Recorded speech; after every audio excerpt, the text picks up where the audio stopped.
Meta CEO Mark Zuckerberg pledged earlier this year that his platform would do a better job protecting children.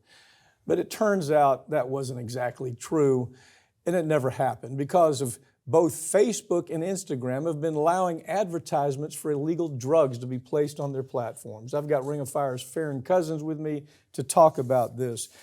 Don't get me started on the topic of Meta algorithms and their ad system. But go ahead. We got to talk about this. There's so much more than this part. This is it's utter insanity at this point. And what lawmakers have said, you got a group of, I think, 19 lawmakers that are demanding answers from Zuckerberg and the rest of the leadership at Meta as to why there have been hundreds of ads between Facebook and Instagram of people, for drug dealers. They're selling cocaine, they're selling fentanyl, they're selling heroin, and they're just running these ads. Facebook and Instagram are approving them and saying, yeah, sure, it's fine. You go click on this ad, go buy your cocaine if you want to. We don't have a problem with that here at Meta, but God forbid you try to actually put an ad out for something that could save people's lives, then you got a real issue on your hands. Yeah. Well, there's a grand jury probe. And you know what? If I was the prosecutor on the grand jury probe,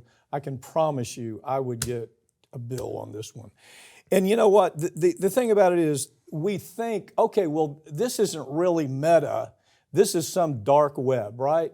Oh, the drugs are only, no, they're not. The drugs are sold on Meta. As you point out, cocaine, heroin, you name it, it's available on Meta. Just Facebook, you can find it. Instagram, you can find it.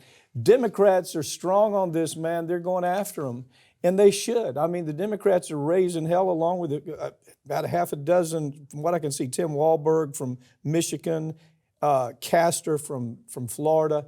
They're leading this up in a really strong kind of way. I haven't heard a good excuse, have you? No. I mean, I haven't heard anything other than the same thing we hear, oh, it's the algorithms. Okay, let me tell a quick story here to put this in perspective. Last week, we put out a story that told about Johnson & Johnson killing women with the product that they were making, baby powder that had asbestos in it and a whole host of other bad chemicals. Killed women, a horrible death with cancer, okay?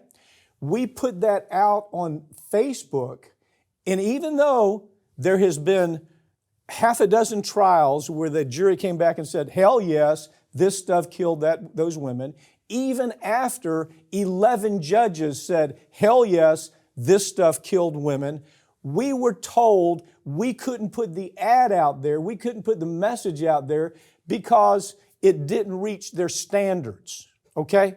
Didn't reach their standards. This was a story about a corporation killing women where the proof is overwhelming. Nobody's even asking questions about it anymore. Yes, it kills women. So they told us, oh, we can't do that. You know what really happened? Johnson & Johnson called them. They complained and they said, take this off the air. And that's what happened. But here you've got Meta, you've got Instagram and Facebook that are selling drugs that, oh, by the way, are causing overdoses. They have case after case. Here's Elijah Ott, 15-year-old. Case that they're using is kind of the headline case here. Bought his drugs from Instagram and overdosed. And when they were approached by it, it was like, oh, gee whiz, it's not really us. No, it is really them. And Zuckerberg knows exactly what's happening. Management knows exactly what's happening. And we're so damn tired of hearing our algorithms did it. Hire enough people to make this work. Isn't that what they do? Yeah, and just to kind of build upon your story there, it's not like this was being run as an ad either. This was just a promotion to allow it to reach more people as an educational FYI piece. Just to educate people like, hey, here's what's happened with this case. Here's where it stands so far. Here's what's happening with their so-called bankruptcy. That's it. It was an educational, informational piece. And Facebook Meta said, no, this somehow violates our standards. Do you know why? Because the people they have doing it are so frigging stupid. Yeah. That they have no life experience. They probably don't even read news like that. And so these idiots, I don't know what their ages are, but they're people that don't have any notion at all about what's happening around their world. And so they look at it, they get a call from Johnson & Johnson, said, damn it, take this down or we're going to sue you. And they take it down. There's nothing to sue. I got to tell you something. This is just an example of how dysfunctional social media is becoming.